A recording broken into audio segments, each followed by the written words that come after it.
directo a nuestra conciencia. La ira de Dios y el pecado. El que cree en el Hijo tiene vida eterna, pero el que rehúsa creer en el Hijo no verá la vida, sino que la ira de Dios está sobre él. Dice la palabra de Dios en Juan 3:36. Comúnmente evitamos pensar o hablar acerca de la ira de Dios. Es un tema que nos incomoda, ya sea porque nos gusta más enfatizar que Dios es amor o porque nos cuesta imaginarnos a Jesús airado. Pero así como el Dios Todopoderoso ama la justicia, también aborrece el pecado. Y como perdona al que se arrepiente, también castigará al que menosprecia a su Hijo. Dios es uno y actúa como tal. Su misericordia no anula su justicia, ni su bondad anula su rectitud. Su naturaleza no entra en conflicto jamás. La Biblia no dice que Dios tiene amor, dice que Dios es amor. No dice que Dios tiene bondad, dice que Dios es bueno. No dice que Dios tiene justicia, dice que Dios es justo. Para que lo entendamos de una forma más sencilla, Dios no se saca el traje de justicia para ponerse el de misericordia o viceversa. Dios es inmutable, siempre amor, siempre justo, siempre santo, siempre soberano, siempre bueno, siempre fiel. El Señor del Nuevo Testamento no es más bueno que el Jehová del Antiguo Testamento. Jesús no es más bueno que el Padre, ni el Espíritu Santo es más bueno que el Hijo.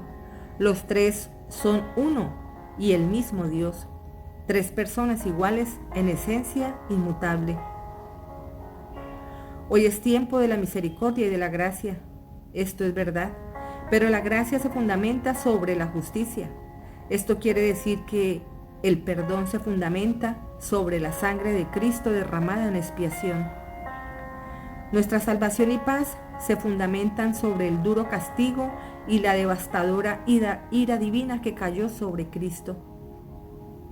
La palabra de Dios en Isaías 53:5 dice: mas él herido fue por nuestras rebeliones, molido por nuestros pecados, el castigo de nuestra paz fue sobre él, y por sus llagas fuimos nosotros curados.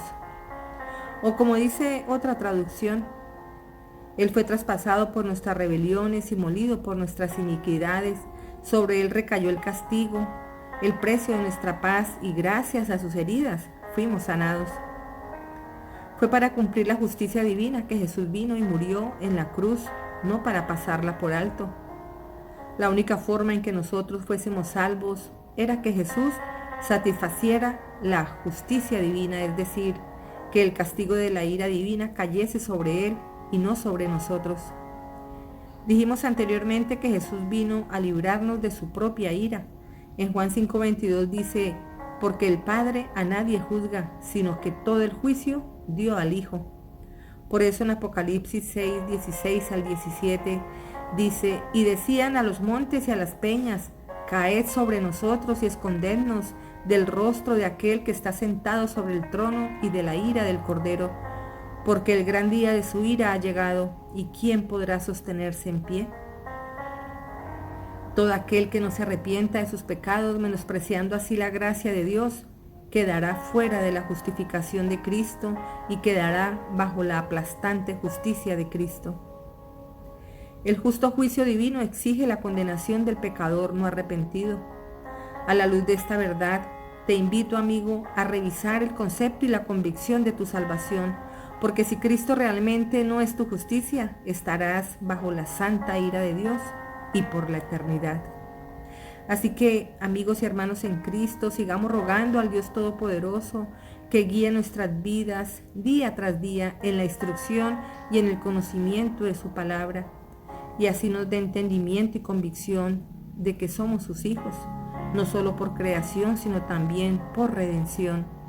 Y demos gracias de todo corazón por haber sido justificados por la fe en el sacrificio de su Hijo Jesucristo en la cruz, cargando sobre sí la santa ira de Dios que merecían nuestros pecados. Al Dios Trino sea la gloria por los siglos de los siglos. Amén.